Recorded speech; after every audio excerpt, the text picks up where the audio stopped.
My name is Willard, and I never thought I'd live to see the day my own son and his wife turned my home into a battlefield. The morning began with a moving truck in my driveway, but it ended with my daughter-in-law's hand striking my face in front of half the neighborhood. That sting didn't just bruise my cheek, it awakened a strength I thought I'd buried with my late wife. What they didn't know was that hidden in my study drawer was a contract signed years ago that would change everything. By the time this story ends, they'd learn that even a patient man has limits, and those limits come with consequences. Before we begin, where are you watching from and how old are you? Please subscribe to Family Betrayal Unmasked to hear more powerful stories. The first warning didn't come from my son's voice, but from the sound of wheels in my driveway. A moving truck sat where Mary's roses used to bloom, its engine humming, like it already owned the place. My heart stuttered, and for a moment I thought I was dreaming. But when I opened the door in my robe, the autumn air hit my skin like ice, and I knew this was real. Jeremy stood there grinning as if he were a boy bringing home good grades, not a grown man unloading suitcases. Behind him, Lori's makeup was flawless, her designer suitcase gleaming in the morning light. "Hi, Dad." "We're here," he said, like it was Christmas morning and my house was the gift he was unwrapping. I didn't step aside. My hand gripped the doorframe, knuckles white. "What does this mean, Jeremy?" "Well, since we sold the house, we need somewhere to stay. Just temporary, Dad. You've got this big place all to yourself." It makes sense. It made sense to him because he'd spent years convincing himself my kindness was his entitlement. I glanced at the moving truck again, the sheer arrogance of it. "No," I said, steady but firm. "You don't belong here." Jeremy's smile faltered. "Dad, don't be selfish. You have all this space," and I said no. My voice was louder this time, sharper than I'd expected. For years, I'd let him take and take, but not today. Lori stepped forward, her perfume heavy, her tone sharp as glass. "We're family. Family helps each other. What kind of father throws his son out after he just made a huge financial move?" The neighbors were already stirring. Across the street, Harold pretended to check his paper, and Mrs. Chen's curtains twitched. The morning quiet had become a stage, and I was center spotlight. "You made choices," I told them, keeping my voice low. "Choices that don't include moving into my home." Jeremy's expression hardened, the charm draining from his face. "Our choices, Dad. Lori has needs. We had to sell the house." I almost laughed, but there was no humor in it. $700,000, Jeremy. You sold it for that much, and now you stand here telling me you have nowhere to live. The color rose in Lori's cheeks, her voice climbing. "That money's already allocated. You're just bitter. You sit in this house all alone while we build a future. You should be grateful we want to share it with you." Grateful. The word landed like poison. From the corner of my eye, I saw Harold lower his paper. Other neighbors slowed their steps, drawn by the rising volume. Jeremy noticed too, his voice growing louder, carrying over the lawns. "You're being unreasonable. Everyone can see it. You're treating your own family like strangers." My chest tightened, not from shame, but from clarity. For the first time in years, I saw my son for who he'd become. The boy I raised was gone, replaced by a man who saw me not as a father, but as an obstacle. And as the neighbors looked on, I made a silent vow I would not be humiliated in my own home again. The pounding on my door that morning wasn't just a knock, it was a declaration. Each thud rattled through my chest, as if they were trying to break down more than wood. They wanted to break down my resolve. I opened it again, and this time Jeremy didn't bother with a smile. His jaw was tight, his eyes hard. "Dad, he said loudly, his voice carrying across the quiet street. Stop being stubborn. You're alone here. You don't need all this space. We're your family and we're moving in. End of discussion. His words echoed like a verdict, and I realized he was performing, not just speaking to me. Neighbors had begun gathering. The Johnsons had paused their morning walk, standing by their mailbox. Mrs. Chen now stood on her porch, arms crossed, watching with that sharp gaze she usually reserved for troublemakers. My humiliation was turning into a public spectacle. I stood my ground. Jeremy, this is my house. Your mother and I built our lives here. You don't get to decide that I surrender it. Lori rolled her eyes dramatically, raising her voice even higher. Listen to him, sitting in this big house all alone, clutching his pension and insurance money while we're trying to build our future. How selfish can one man be? Her words sliced through me, not because they were true, but because of how shamelessly they distorted reality. Selfish, I had drained my retirement savings to give them their start. And this was how they repaid me. Jeremy stepped forward, as though to push past me. I blocked the doorway, my hand firm on the frame. You don't belong here. You sold your house. That was your choice. You'll have to live with it. For a moment, his face twisted, caught between anger and disbelief. He had expected weakness from me, expected I'd cave like I always had. But instead, he was facing a man who finally understood that love without boundaries is not love. It's surrender. The murmurs from the neighbors grew louder. Harold folded his newspaper and walked closer, his presence quiet but steady. I saw Mrs. Johnson whisper something to her husband, shaking her head at the scene. I realized every pair of eyes was witnessing the collapse of my son's dignity and the testing of my own. Jeremy tried again, desperation seeping into his voice. Dad, don't make this harder than it has to be. We're your family. You're supposed to help us. Help doesn't mean handing you the keys to my life. I replied, my voice clear and firm. You can't demand my home because you squandered yours. For the first time, I felt something shift inside me, not fear, not even anger, but a calm certainty. The kind Mary had when she settled arguments with a single look. That certainty held me upright as I stared at my son, no longer the boy I'd raised, but a man I barely recognized. I had drawn my line. Whether he respected it or not, the entire neighborhood now knew where I stood. She stepped closer, her perfume heavy and cloying, but her words were sharp enough to cut. You're a selfish old man, Lori spat, her voice pitched high enough for everyone within 50 feet to hear.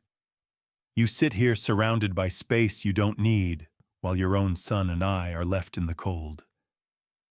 Is this how you honor family? The irony stung worse than the morning air. I had honored family when I handed them $300,000 from my retirement savings. I had honored family when I believed their promises. But standing there with neighbors gathering like an audience, I realized they didn't see my sacrifice as honor. They saw it as weakness. Jeremy shifted beside her, running a hand through his hair, glancing nervously at the people watching from across the street.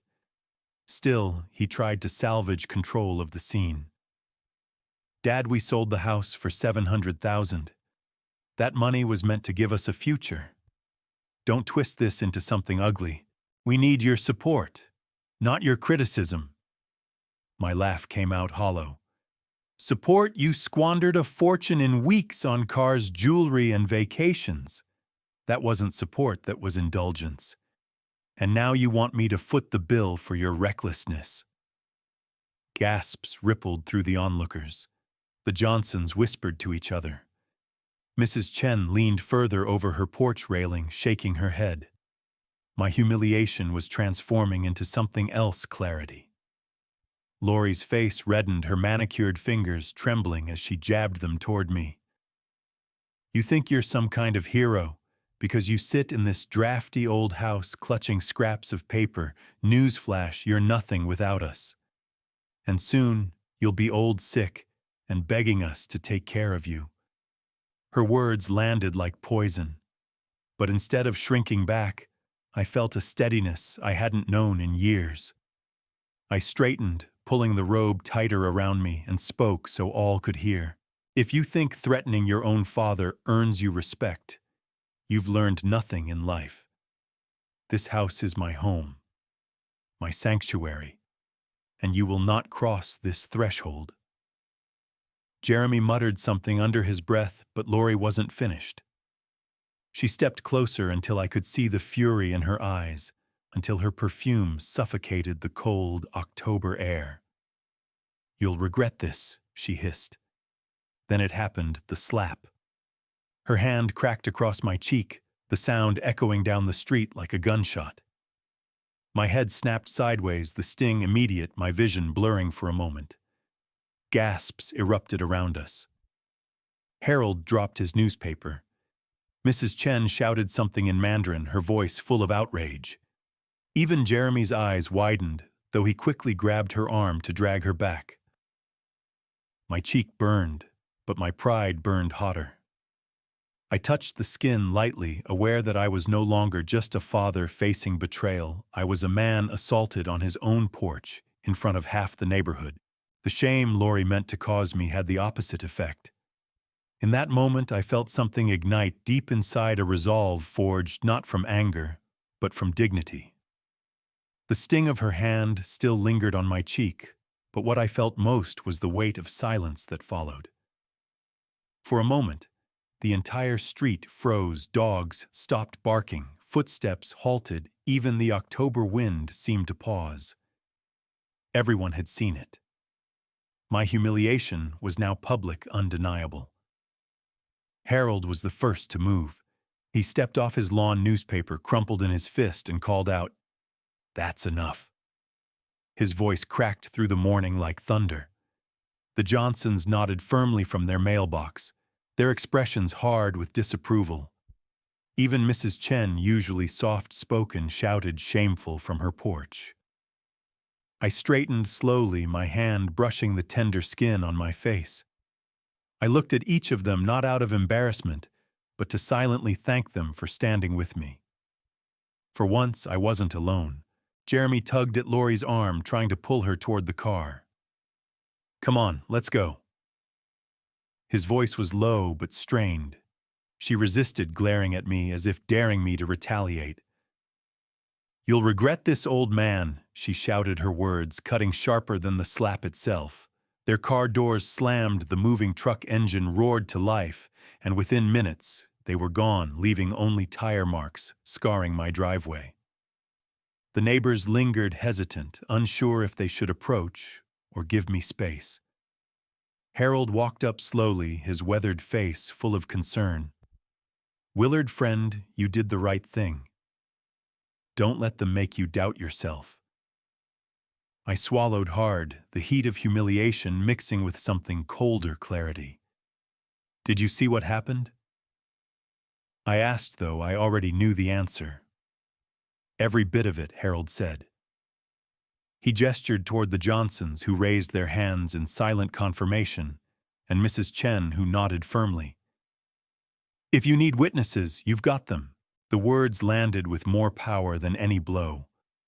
Witnesses, proof. Validation that this wasn't just a family quarrel, it was assault. Tom Patterson, another neighbor, crossed the street. "Your son's wife crossed a line, Willard. We all saw it. You don't have to face this alone." For years I had been the quiet man across the street, mowing his lawn, keeping to himself. Now these people, my neighbors, were offering something I hadn't expected: solidarity. I touched my cheek again, the sting fading, but the resolve growing stronger. 35 years of raising Jeremy, of giving him every advantage I could, and here I was, struck on my own porch. But instead of shame, I felt something different, a rising strength. "I appreciate you all," I told them, voice steady. But this isn't just about a slap. It's about respect, about boundaries. Harold placed a hand on my shoulder. Then make sure they learn that lesson. And if you need us, we'll stand behind you. As the crowd slowly dispersed, I stood alone on the porch, staring at the tire marks and feeling the steel settle inside me. They thought they'd left me broken. Instead, they'd given me exactly what I needed: witnesses' courage and a reason to fight.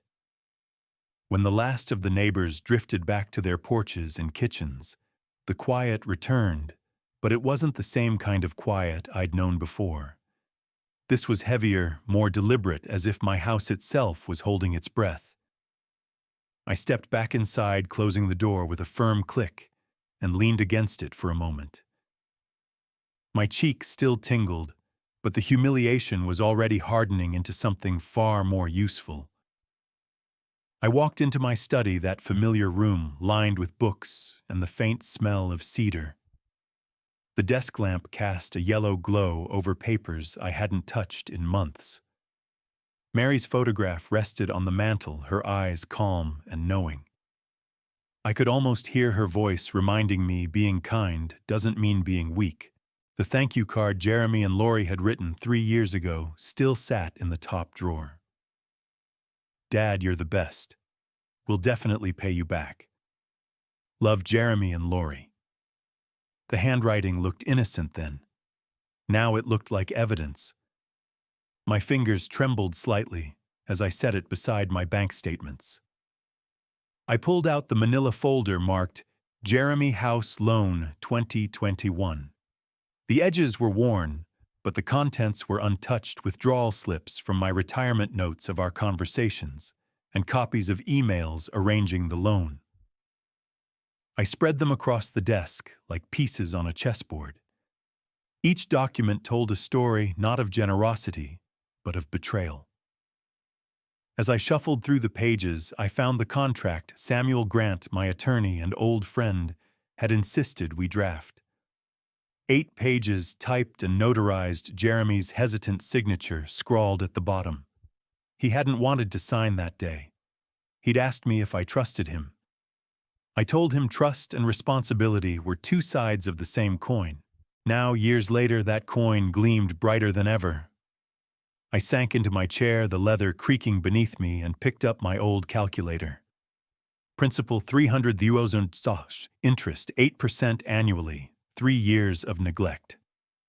My fingers moved with the precision of an engineer punching numbers, recording totals.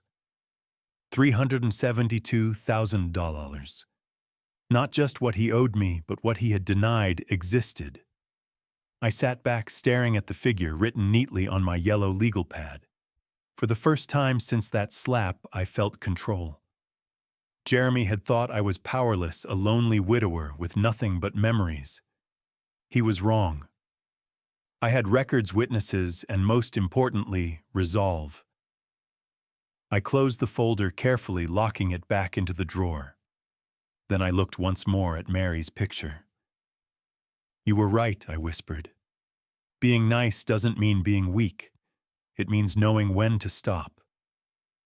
Upstairs, the old house creaked with familiar sounds settling into the evening. But I didn't feel settled.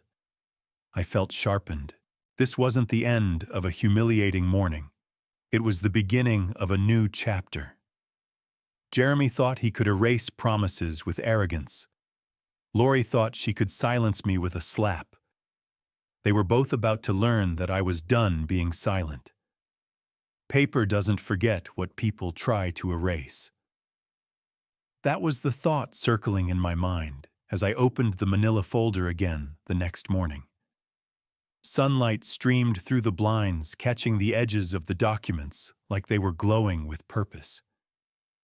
What Jeremy called a gift was spelled out in black ink, notarized and sealed. My hands no longer shook when I touched the pages. They steadied, fueled by something stronger than anger, justice. I laid out the contract across my desk. 8 pages neatly typed with Samuel Grant's letterhead at the top. Principal $300,000, so term 5 years, interest 8% annually. Default clause: if no payment within 90 days, the full balance became due immediately. Jeremy hadn't paid a single dime in 3 years. By the letter of this contract, he didn't just owe me $300,000, he owed me $372,000. The irony was rich. The boy who thought his father was too soft to demand repayment had unknowingly signed his downfall. I traced my finger over his signature at the bottom, the familiar loops of his handwriting, the same I had once seen on school essays and birthday cards. That same hand had signed away his freedom to deny me. I reached for my old calculator, the one I'd carried through decades of engineering projects. The buttons clicked with authority as I confirmed the numbers once more. $300,000 in principal, $72,000 accumulated interest, $372,000 total. Not an accusation, not a plea, just arithmetic. Numbers don't lie even when people do. For a moment, I leaned back and let the truth settle into me. This wasn't just about money. It was about promises, broken respect, shattered dignity, stolen. My son had laughed at my generosity, mocked my trust, and allowed his wife to strike me in front of my neighbors. But here in my hands was the counterweight to their arrogance proof. Mary's photo watched from the mantel, her smile patient, almost approving. I could almost hear her voice. "Fight for justice, Willard. You've been patient long enough." With that strength, I picked up the phone and dialed Samuel. He answered on the second ring. "Willard, everything all right, Samuel?" I said, my voice steady. "I need to see you today. It's about Jeremy and that loan contract you prepared." There was a pause, then his tone shifted from friendly to professional, granite hard. "Bring the contract with you. Every page, every signature. It's time your son learns what his name on paper really means." When I hung up, I looked again at the folder, at the signatures, at the evidence of betrayal that had nearly broken me. Now it would become the foundation of my strength. Jeremy thought I was weak, thought I'd swallow humiliation quietly. But the slap that was meant to silence me had instead woken me up. My son was about to learn a truth he'd never considered. Even the quietest men have limits. And I had just reached mine. Old engineers trust their calculators more than their memories. That's what I reminded myself as I punched the numbers again before heading out. 372 soon. Owed plain and simple. Arithmetic doesn't argue, it just waits to be respected. By the time I locked the drawer with the original contract and slipped the copies into my briefcase, I wasn't trembling anymore. I was ready. Samuel's office hadn't changed in 20 years. Dark mahogany shelves lined with law books, the smell of leather and ink and diplomas framed neatly on the wall. He rose from behind his desk, his face shifting from friendly warmth to professional gravity in a heartbeat. "You brought it?" I handed him the folder. He adjusted his glasses and began scanning the pages. With each turn, I felt the weight of months and years of doubt lifting. "Principal 305-year term, 8% interest," he murmured, tapping the default clause with his pen. "He hasn't paid a cent since 2021, not a dime," I said. He sold the house, pocketed the profits, and came to my doorstep with a moving truck like I was the fool. Samuel sat back, his voice sharpening. "Then by every letter of this agreement, the entire amount is due. $372,000 today." He paused, then added, "And with witnesses to the assault, we can tack on civil damages. Elderly victim, family assault, public humiliation. It's not just a debt collection case. It's a statement." The word statement settled deep in my chest. For years, Jeremy had been making statements with his behavior, selfish, entitled, dismissive. Now finally, I had a statement of my own. "What's our first step?" I asked. Samuel leaned forward. "Two-step approach. First, a certified demand letter. He'll have 10 days to pay in full. If he ignores it, we file in circuit court. Enforcement will be swift asset seizure, wage garnishment, whatever it takes. I nodded slowly. The plan was clear, methodical, almost mathematical, something I could understand and trust. And the cost, I asked. Samuel's eyes softened just for a moment. We've been friends 25 years, Willard. I'll take this on contingency, 30% when we win. If somehow we don't, you owe me nothing. I let out a breath I hadn't realized I was holding. You're certain we'll win? Samuel tapped the contract with the back of his pen. Contracts don't care about family drama. He signed it. He owes it. End of story.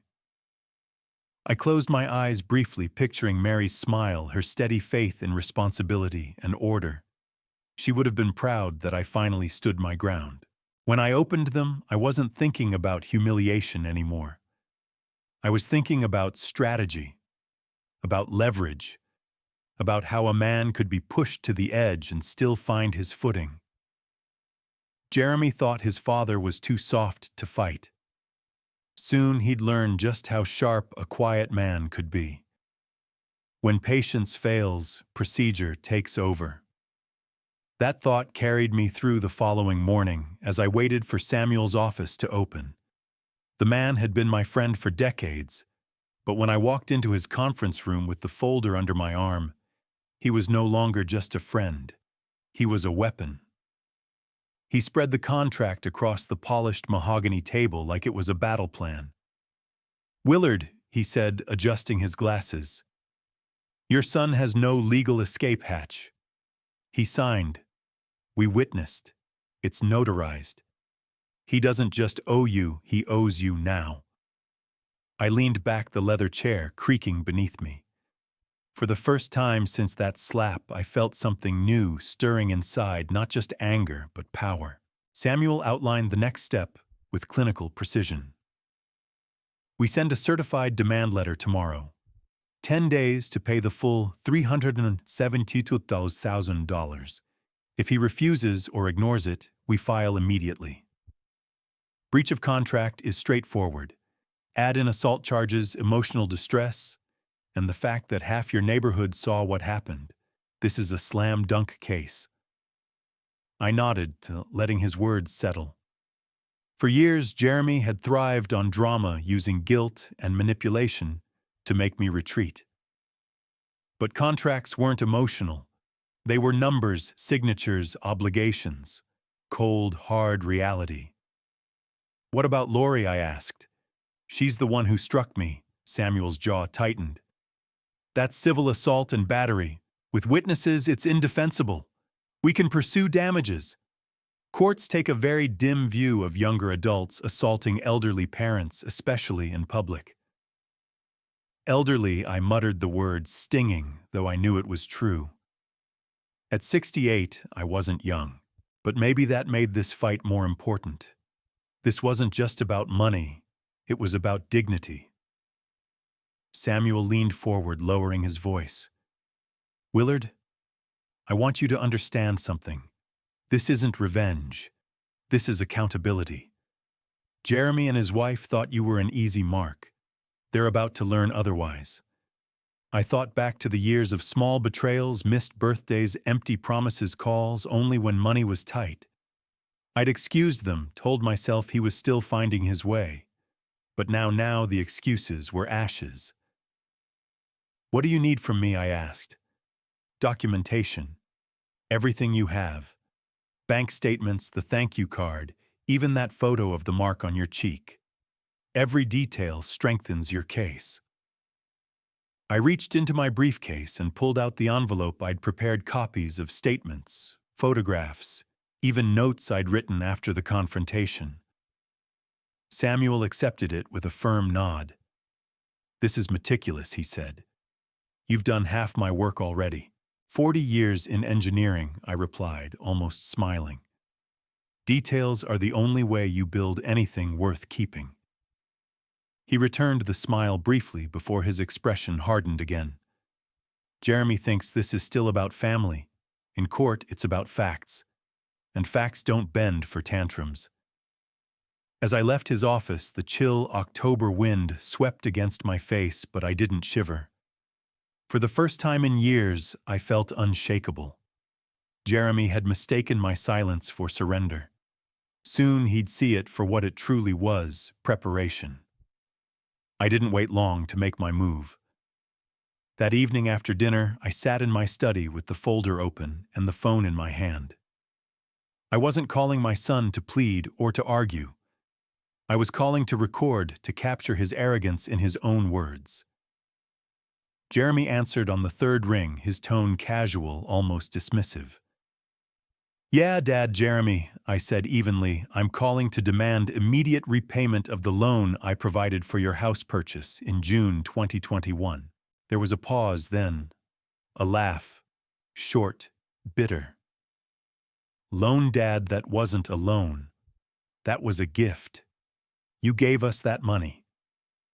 I glanced at the contract spread across my desk, Jeremy's signature clear under the notary's seal.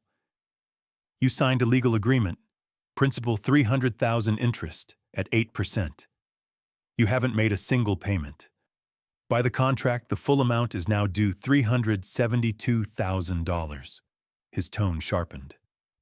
"That worthless piece of paper doesn't mean anything. You can't really think you'll get a court to enforce something between family." "I think the law doesn't care about your excuses," I replied. "And I think you owe me every dollar." His voice rose defensive now. "You're out of your mind. Suing your own son over money. What kind of father does that, the kind who keeps his word and expects others to do the same?" I said, my voice calm.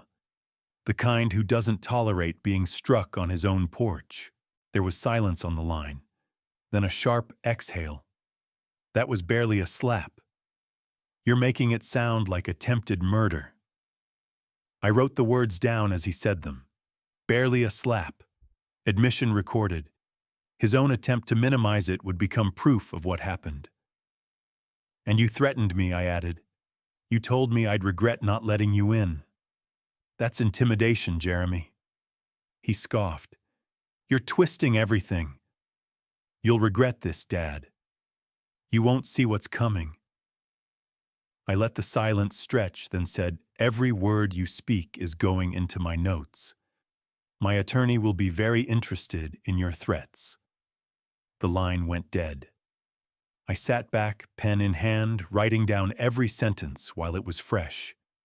His denial, his laughter, his admission about the slap, his threats, it was all there in black ink, undeniable. For the first time in a long time, I smiled. Jeremy thought he was calling my bluff. He didn't realize the bluff had never been mine. I was holding the cards, and now I had his words to add to my hand. The house was quiet around me, but I didn't feel alone. I felt prepared. He had turned his back on respect. I had turned toward justice, and soon he would find out the difference. The next morning, I watched from my window as the mail truck rolled down the street, its brakes squealing at every stop. For the first time in years, the sight didn't just mean junk mail or utility bills. It meant the beginning of something deliberate. Somewhere in that stack of envelopes sat Samuel's certified demand letter carrying my name, Jeremy's name, and the weight of a promise broken. By noon, Samuel called to confirm. "It's out. He'll receive it today or tomorrow. 10 days to pay in full. If he ignores it, we file." I thanked him, then hung up and stared at the papers spread across my desk. Each document was like a brick in a wall I was building between myself and the humiliation they had tried to inflict. Bank withdrawals, loan agreement, thank you card. Even the photograph of my cheek still faintly red from Laurie's slap. Piece by piece, my defense wasn't just legal, it was personal.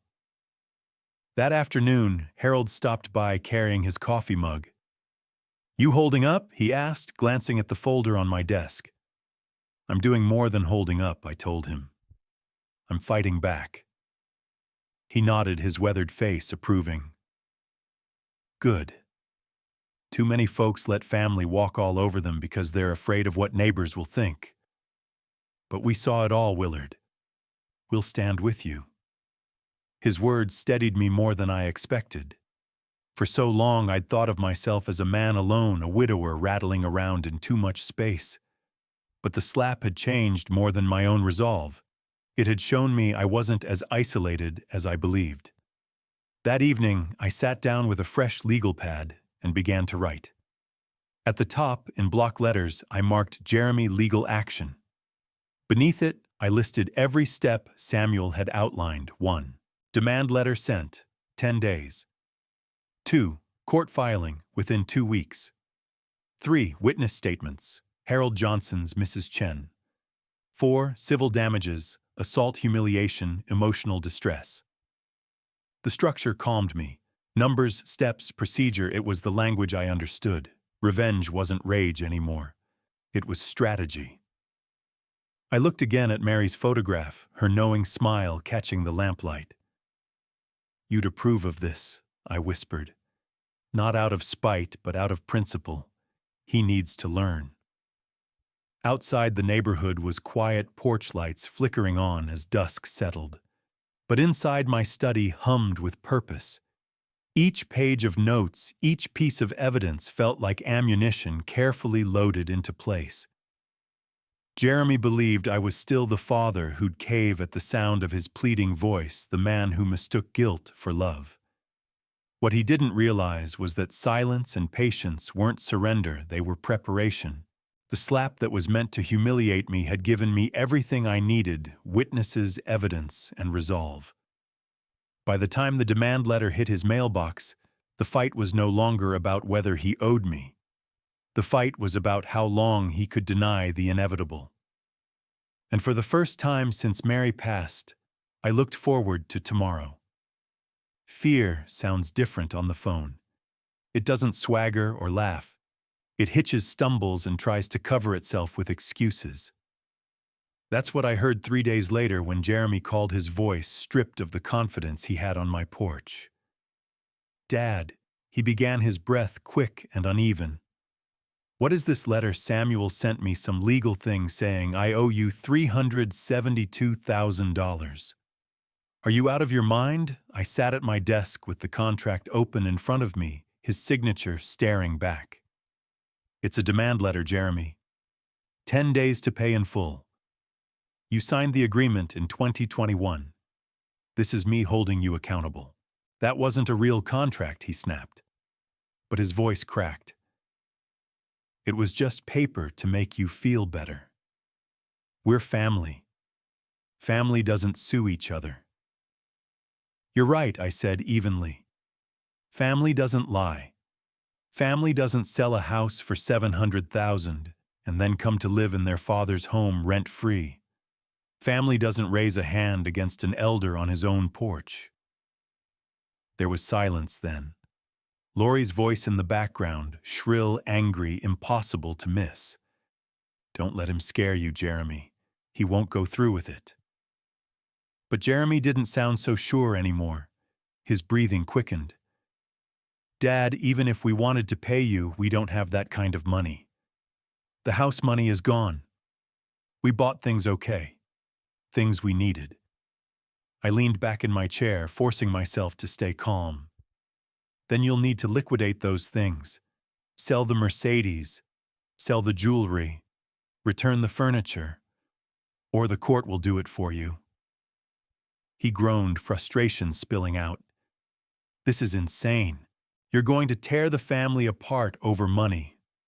No, Jeremy, I said quietly. You and Laurie tore this family apart when you treated my sacrifice like a joke and my home like a free motel. I'm not tearing anything, I'm repairing what you broke. That stopped him cold. For a few seconds, I only heard muffled whispers between him and Laurie. Then his tone shifted, harsher now. You'll regret this, Dad. We'll find ways to fight back. You won't even see it coming. I wrote his words down immediately on my legal pad, each letter neat and sharp. Threats, intimidation, admissions, it was all evidence. "Jeremy," I said, letting my voice drop into the quiet strength I'd been practicing, "every threat you make goes into my file. My lawyer will be very interested. You're not scaring me, you're building my case." He muttered something I couldn't catch before hanging up the line, going dead with a hollow click. For a long time I sat staring at the phone. Once that silence would have crushed me. Now it was proof that Jeremy's arrogance had cracked. He was afraid, and fear meant he finally understood the truth. The fight had begun in earnest, and this time I wasn't the one on the defensive. Negotiation without remorse isn't negotiation, it's theater. That became clear 2 days later when Samuel called to tell me Jeremy had hired a lawyer. Young guy Samuel said, his voice calm, almost amused. Cut his teeth on traffic tickets and landlord disputes. He thinks he can reason this down. Brace yourself for a performance. Sure enough, that evening my phone rang, and a brisk voice introduced himself. "Mr. Brooks, this is David Morrison representing your son Jeremy. I'd like to discuss a settlement that's fair to everyone."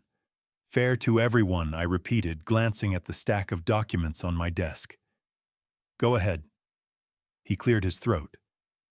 "My client acknowledges receiving the funds from you, but disputes the classification as a loan. Nevertheless, in the interest of family unity, he is prepared to offer $50,000, immediately followed by monthly payments of $2,000 until the balance is satisfied." I did the math in my head. At that rate, Jeremy wouldn't finish paying until I was well into my 80s if I lived that long. It wasn't repayment. It was a leash. "Absolutely not," I said, my tone flat. Mr. Brooks Morrison said quickly, "Given your son's financial obligations, this is a reasonable offer. It shows good faith." Good faith? I leaned forward, staring at the photo of Mary on the mantel. Good faith would have been honoring his promise. Good faith would have been paying a single dollar in 3 years. Good faith would have been not slapping me in front of half the neighborhood. There was silence on the line long enough that I wondered if he understood the weight of what I'd just said. When he spoke again, his voice was slower, more careful. "Regarding that incident, Mrs. Brooks is willing to issue a written apology." Samuel, who was on speaker beside me, laughed coldly. "Your client committed civil assault and battery. A written apology doesn't erase liability. We'll be seeking damages." Morrison shuffled his papers audibly. "What kind of damages?" $50,000, Samuel said firmly. "For assault, emotional distress, and public humiliation. Combined with the loan, the total comes to $422,000. Payable within 90 days, Morrison sputtered. "That's impossible. They don't have that kind of money." I cut in, my voice steady. "Then they'll need to sell what they bought with mine. The Mercedes, the jewelry, the furniture, all of it. Or the court will do it for them." The young lawyer muttered something about needing to consult his client, and ended the call abruptly. Samuel leaned back in his chair, smiling faintly. He expected to scare you into compromise. Instead, we scared him into reality. I closed the folder gently, feeling no triumph, only clarity. Jeremy had drawn the battle lines by hiring a lawyer. He wanted to fight. That was fine by me, because this time I wasn't fighting to win his approval. I was fighting to protect my dignity, and I wasn't going to lose. If it has wheels and diamonds, it has liquidity. That's what I told Samuel the morning after Morrison's call. We were back in his office, the contract open between us like a map. "They say they can't pay," I said. "But I've seen the Mercedes in their driveway, the jewelry glinting on Laurie's hands, the designer furniture stacked in their living room. Those things aren't needs, they're assets." Samuel nodded, his pen tapping against the contract. "Exactly. Courts don't care about excuses. If they can't pay in cash, they pay in property. Liquidation is inevitable. I thought about the irony the very luxuries they flaunted to the neighbors could become their undoing. Jeremy wanted to show the world he'd made it. I murmured. Now he'll show the world how fast it can be taken away. That afternoon, Morrison called again, his voice more strained. "Mr. Brooks, I've spoken with my client. He's extremely distressed. He insists he can't possibly raise $422,000 in 90 days. I didn't raise my voice. I didn't even sound angry. Then he'll need to sell what he bought with my money." Mr. Brooks Morrison protested those items were purchased in good faith. "Good faith," I interrupted. "Good faith is honoring a signature. Your clients treated my generosity like a piggy bank and my home like a hotel. Don't talk to me about good faith." The silence stretched long, and then Samuel slid a document across the table toward me, mouthing the words, "Hold firm." I understood. Morrison finally said, "My client requests 48 hours to consider your terms. You have them," Samuel replied smoothly. After that, we proceed with full legal action. The call ended, and I let out a breath I hadn't realized I'd been holding. Samuel leaned back, smiling faintly. "He's rattled. That means Jeremy's rattled. He thought you'd fold Willard. He doesn't understand who he's dealing with yet." That night I sat alone in my study, the house quiet around me. I poured a glass of Mary's favorite wine, staring at her photograph. Her eyes seemed to glimmer in the lamplight, steady and encouraging.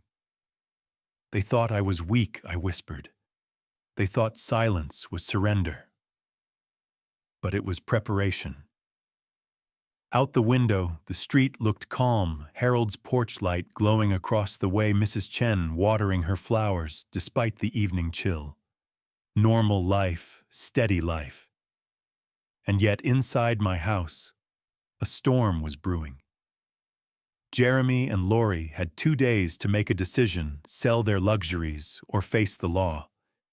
Either way, I wasn't backing down. For the first time since this began, I realized something important.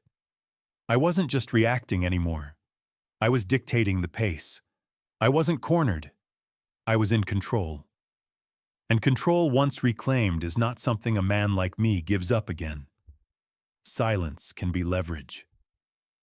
That was the lesson I reminded myself of as the 48 hours ticked down. I didn't call Jeremy. I didn't check in with Morrison. I simply let the demand letter, the contract, and the weight of evidence do their quiet work. On the evening of the second day, my phone finally rang. Jeremy's name glowed on the caller ID, the numbers shaking slightly in my vision, though my hands were steady. I answered, but said nothing at first. "Dad," his voice cracked, immediately stripped of the cocky edge. We've decided to accept your terms." I let the silence stretch the way Samuel advised. When you don't rush to fill the quiet, the other side reveals themselves. Sure enough, Jeremy kept talking. "We'll sell what we can. The Mercedes, Lori's furniture, her jewelry. We'll take loans against my salary. We'll get you the money within 30 days. The words tumbled out of him like confessions, frantic and heavy. I wrote each one down on my legal pad in neat engineer's script. Admissions, promises, evidence. "That's good," I said. Finally, my tone flat, offering no comfort. "That's all you've got to say?" He snapped, suddenly old habits clawing their way back. "We're giving up everything, Dad. We're starting over. Doesn't that mean anything to you?" I glanced at Mary's photo, her eyes steady and knowing. "It means you're finally facing consequences," I said quietly. Something I should have made sure of years ago. For a moment, all I could hear was his breathing, ragged and uneven. Then came the question I wasn't expecting. "After this is over, can we rebuild our relationship?" I closed my eyes, picturing the boy who used to hand me drawings from school, who used to help me fix things in the garage. That boy was gone, replaced by a man who had mocked my kindness, squandered my money, and allowed his wife to strike me. You can rebuild Jeremy, I said slowly, but not with words, with actions. One trustworthy act at a time over many years with no guarantee of success. That's harsh, he whispered. That's reality, I replied. There was a muffled argument in the background, Laurie's voice sharp cutting through his. I couldn't make out the words, but the venom was unmistakable. Jeremy came back on the line, his tone brittle. She wants to apologize for hitting you. I'll accept a written apology, I said firmly, as specified in the settlement. Nothing more. The silence returned heavier this time.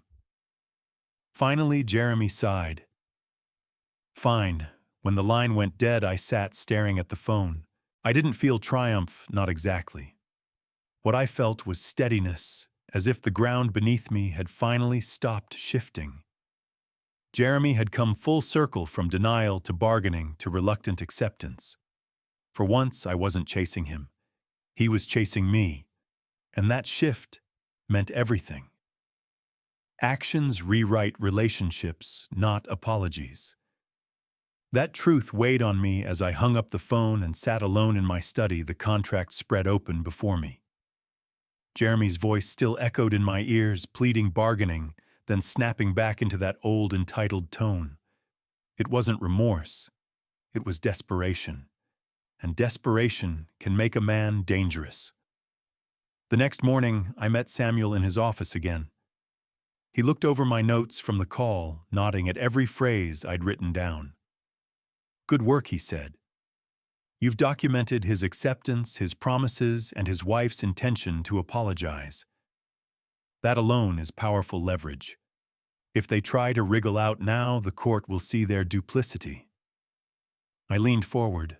Do you think they'll follow through? Samuel's mouth tightened. They'll try. But people like Jeremy and Laurie, they don't sell their luxuries easily. They'll stall, they'll threaten, they'll blame you. But with your evidence, their choices shrink by the day. He was right. That afternoon, the threats began. First, a voicemail from Jeremy, "You'll regret this, Dad. Family doesn't survive lawsuits." Then another, his tone more panicked. "We don't have the money. Stop this before it ruins everything." I saved each message, transferred them to a USB drive, labeled it meticulously, and filed it with the rest of the evidence. Every threat, every denial, every panicked word, each became another brick in the wall I was building. That evening, Harold stopped by with his usual coffee mug, his presence as steady as the oak trees lining our street. "Word spreading," he said quietly. "Neighbors know you're taking legal action, and most of them support you." I nodded, surprised at how much that mattered. For years, I thought silence kept the peace. Turns out silence just let the disrespect grow louder. Harold clapped me on the shoulder. "Well, you're not silent anymore, and you're not alone." After he left, I sat in the glow of my desk lamp, staring at Mary's photograph. She'd always said kindness without boundaries wasn't kindness at all, it was enabling. I realized then that this fight wasn't just about money or even dignity. It was about drawing the line I should have drawn long ago. The phone rang again late that night. Jeremy's voice was sharp, almost frantic. "Dad, this is going to destroy us. Do you understand? If we lose everything, it'll be your fault." I listened, then said quietly, "No, Jeremy. It'll be the result of your choices." There was a pause, then his breathing quickened. "You'll regret this," he hissed. I hung up, calm and deliberate, and I wrote down every word. By the time I set my pen down, the decision was final in my mind. Jeremy could call it betrayal. Laurie could call it cruelty. The neighbors could call it justice. I called it necessary. And the next step, the final blow, was already in motion. 2 weeks later, the proof landed not in my study drawer, but in my bank account. I woke early, poured myself a cup of black coffee, and logged into my online banking. There it was, a wire transfer of $422,000. Principal, interest, and civil damages. The numbers glowed on the screen like a verdict written in light. For a long moment, I just stared, not moving, letting the reality sink in. Jeremy had sold the car, the furniture, the jewelry. He'd borrowed against his salary. He and Lori had been forced to dismantle the very empire of luxury they'd built on my sacrifice. They thought they could humiliate me, but in the end, they had humiliated themselves. I printed the statement and slipped it into the manila folder right beside the original contract. Together, they told a complete story from the day I withdrew my savings in 2021 to the day my son repaid every dollar with interest. I closed the folder and locked it away, not as a trophy, but as a record of accountability. Later that afternoon, Harold came over, wine bottle in hand. "Heard the news," he said with a faint smile. "Word gets around. Your son paid up." I nodded, pouring 2 glasses. He did. At a cost he'll never forget. We sat on the porch as the sun sank low, painting the neighborhood in gold. The same porch where I'd been slapped in front of half the street now felt like a place of victory. Harold raised his glass. To boundaries. Long overdue. I clinked mine against his. To dignity. We sipped in silence, the kind of silence that doesn't sting but soothes. The air was cool, the street calm. I thought back to that morning when Jeremy had arrived with a moving truck, expecting to walk into my home as though it belonged to him. That memory no longer burned. It was simply a marker, a before and after. Inside, Mary's photograph caught the last rays of sunlight through the window. Her smile seemed to say what I already felt, not pride in money recovered, but in the strength it took to stand firm. Jeremy would recover from this financial loss. He was still young enough to rebuild. Lori would learn, perhaps for the first time, that charm and entitlement had limits. But me, I had regained something far more valuable than cash. I had reclaimed my peace. And as I sat there on my porch with neighbors strolling by and Harold beside me, I realized something I wished I'd known years earlier. Being silent doesn't keep the peace. Standing up for yourself does. A house is wood and brick, but dignity is earned. That thought struck me as I walked through each room the next morning, running my hand along the banister Mary used to polish, touching the worn edge of the dining table where Jeremy once did his homework.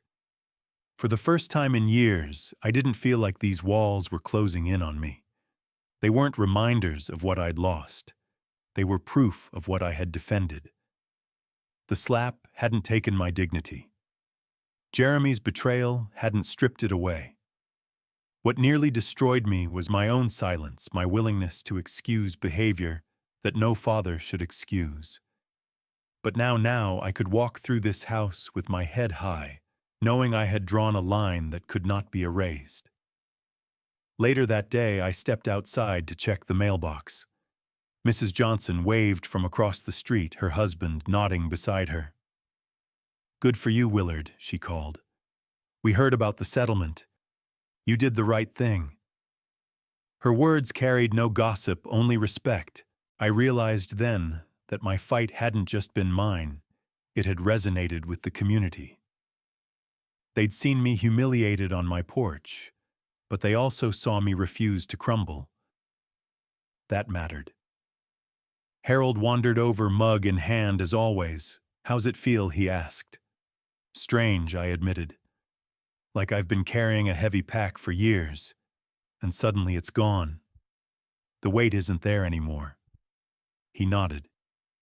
"That's because you finally set it down. Took a lot of courage." We stood there for a while, watching children ride their bikes down the street, the normal rhythms of the neighborhood continuing as if nothing had changed. But for me, everything had. Inside, I poured myself a glass of water and sat in my study looking at the bank statement again. $422,000. It was more than repayment, it was validation. The system had worked, the contract had teeth, and my resolve had carried me through. Still, I felt no desire to boast, no urge to call Jeremy and rub it in. Revenge wasn't about gloating. It was about balance, about restoring what had been broken. I set the statement beside Mary's photo, her smile catching the lamplight. "We did it," I whispered. We held the line. For the first time in years, I slept soundly that night. No tossing, no gnawing doubts, no replaying of what-ifs. The house seemed quieter too, not hollow, but peaceful, like it had been waiting for me to reclaim it. And as I drifted into sleep, I realized something simple but profound: boundaries are a gift, not just to ourselves, but to everyone around us. They teach others how to treat us, and they teach us to never confuse love with surrender. Justice doesn't gloat, it steadies. That was the feeling that settled in me as the days passed. I didn't walk around with my chest puffed out or tell the neighbors every detail of the settlement. I simply lived finally free of the weight that had been pressing on me for years. One evening I sat in my study with a glass of Mary's favorite red wine. The contract, the bank statement, and the settlement agreement lay neatly filed away. I had no need to stare at them anymore. The victory wasn't in the papers, it was in the peace I felt. The phone rang once. For a moment I thought about ignoring it, but old habits die hard. I answered. It was Jeremy. His voice was hollow, stripped of all the bravado I had come to expect. "Dad, the money's gone. We sold everything. The car, the furniture, even Laurie's jewelry. We're basically starting from scratch. I hope you're happy." I didn't respond right away. I let the silence do its work. Eventually, he continued. "I don't know how we'll rebuild. She's furious with me. She blames you for everything." "She blames me," I said slowly, "because it's easier than looking in the mirror." There was no denial, just a long, tired sigh. "Maybe you're right." I softened my voice, but only slightly. "Jeremy, what happened here wasn't about money. It was about respect. You broke your word. You mocked my trust. And you let your wife assault me in my own yard. Money paid the debt, but respect will take years to repair if it ever does." His voice cracked. "Do you even want me to try?" I looked over at Mary's photo, her smile as patient as ever. "That's up to you, son, not me. You rebuild trust the same way you rebuild a house, brick by brick, and you don't get shortcuts." There was nothing more to say. He muttered a faint goodbye and hung up. I sat there for a while, staring at the quiet phone. I didn't feel anger. I didn't even feel relief. What I felt was something deeper: closure. Jeremy had finally seen the bottom of his choices, and I had finally seen the strength of mine. Later, Harold stopped by with his mug, his evening ritual. "How's the new piece treating you?" he asked with a grin. I smiled faintly, like a man who's finally stopped being pushed around. He nodded. "Then you've already won." And for the first time in decades, I believed it.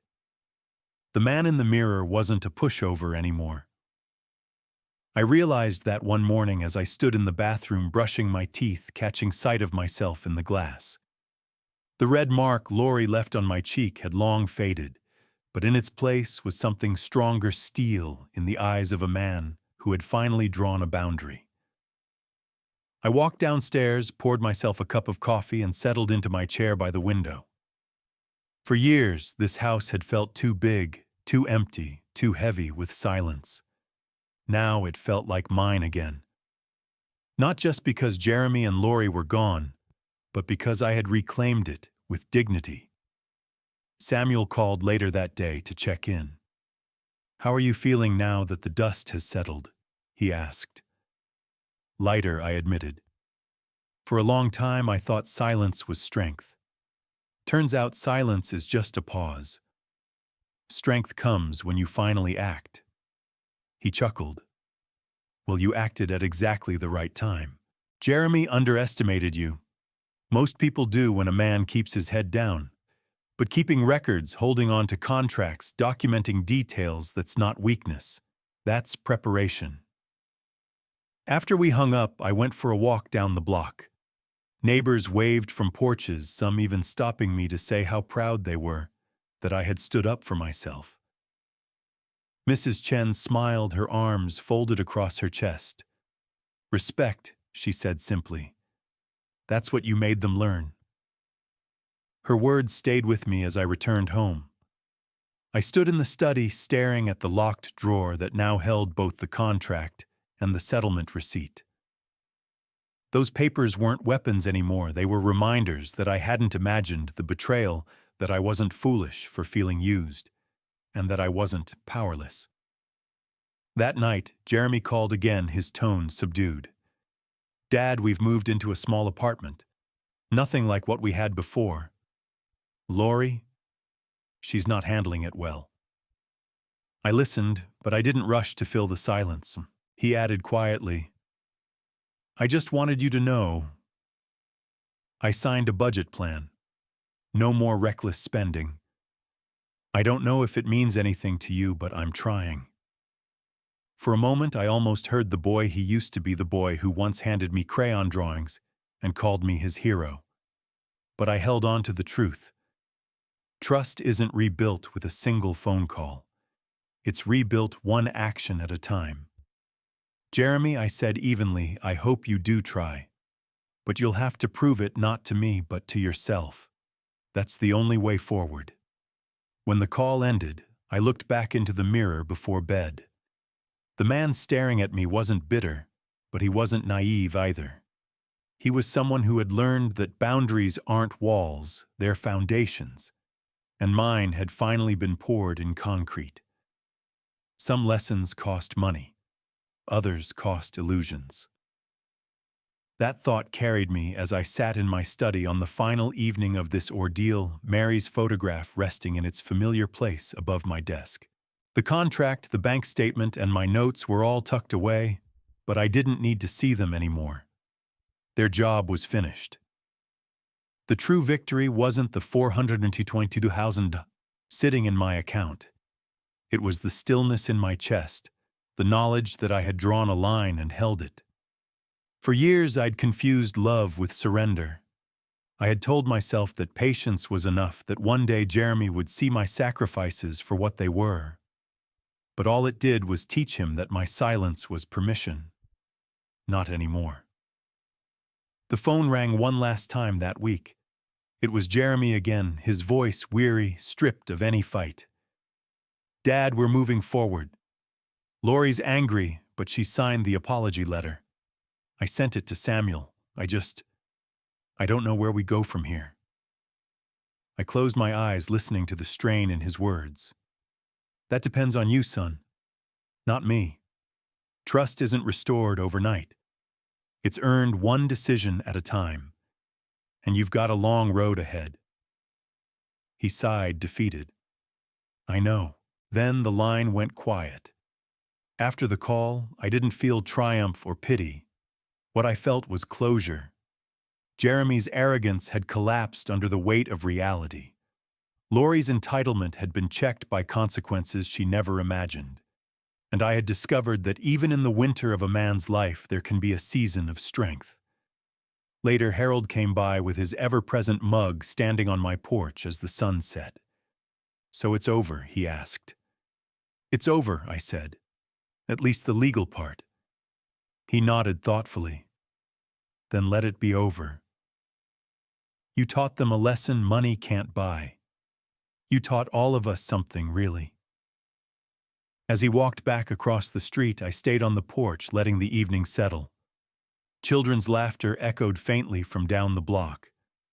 Porch lights flickered on one by one. The neighborhood was calm, steady, just as it should be. Inside, I poured myself a glass of water and stood at the window watching the street. I thought about the quiet battles so many people fight behind closed doors, battles for respect, for peace, for dignity. Mine had spilled out into the open, but maybe that was how it had to be. The slap meant to shame me had instead given me the courage to stop excusing, stop enabling, and finally act.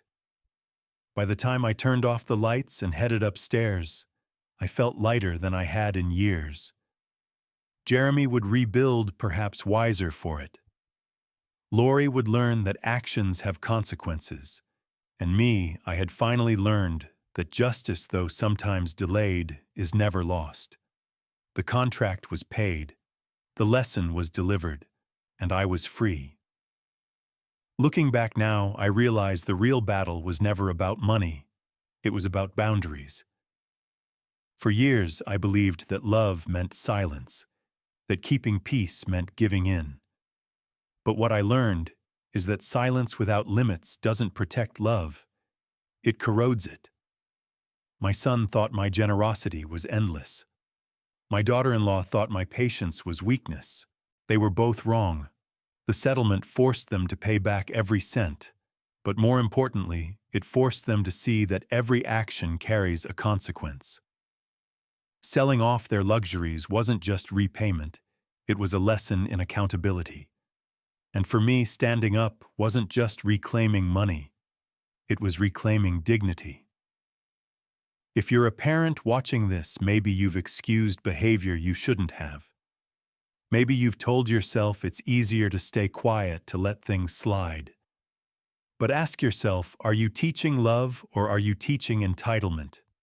Sometimes the most loving thing you can do is to say enough. So I leave you with this: kindness is powerful, but kindness without boundaries is enabling. Respect isn't a gift, it's earned. And even patient men, when pushed too far, must find their strength. Have you ever faced a betrayal like mine? How did you handle it, and what did you learn from it? Share your story in the comments. I'd love to hear it. And if this story meant something to you, please like, subscribe, and share. Thank you for listening.